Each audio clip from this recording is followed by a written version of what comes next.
So the next step in finishing the body lift is to lift the engine up by 1 inch. So got these aluminum blocks from JKS. It's part number 8100. There's the vehicle in question. Going to go in there and loosen up the transfer case from the tummy tucker. It's got an nth degree tummy tucker on it. So lifting the engine up 1 inch with the tummy tucker still attached to the transfer case might not be too good, so we're going to loosen that up now. Alright, this is the nth degree tummy tucker I was talking about, and if you look up inside the tummy tucker, there's the bolt that holds the transfer case in that I loosened up, and there's where I just showed the close-up from, right in there.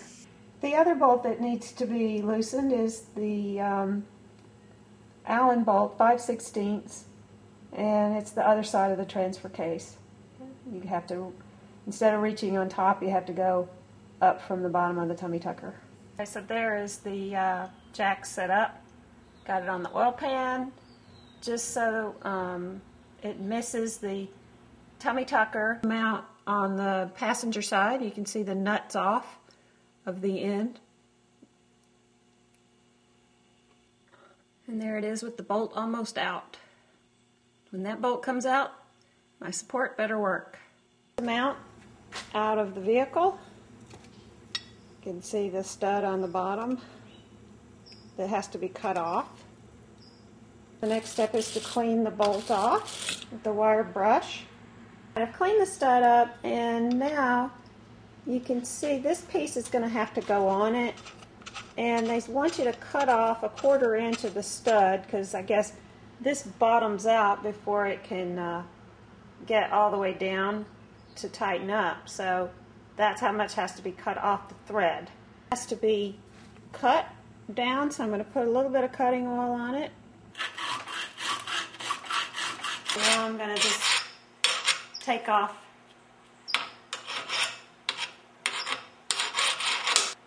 Can I put the nut back on?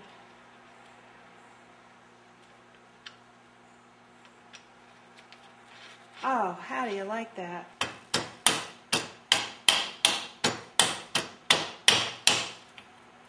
Alright, so there you go. Here you can see that the mount is just a little misaligned now because of the angles.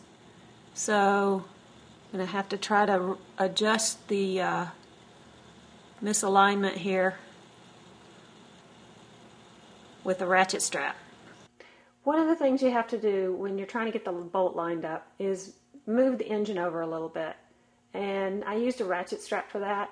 So one side is attached to the frame in the back, and the other side is attached to the engine mount. And I just pulled it back just a little bit, and it put it right into place.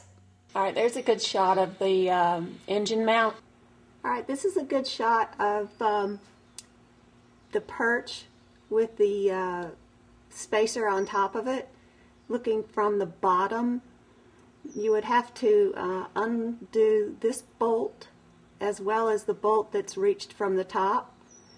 Those 2 bolts plus the 3 bolts that we saw on the engine mount, and then that whole piece will come out, which will allow you to take the long bolt out of the rubber bushing without hitting the air conditioner compressor. So the sequence for putting this thing back together was to tighten the 3 bolts on the engine mount, get those really tight, was to put the spacer on top of the perch underneath the bushing and get those in line. Then, after that, get the bolt lined up and all the way through. After that was through, then I tightened these 2 bolts, one from the bottom, one from the top. And now it's time to tighten the nut on the other side of this, and it should be done. Time to tighten the fan shroud back up and make sure it's cleared.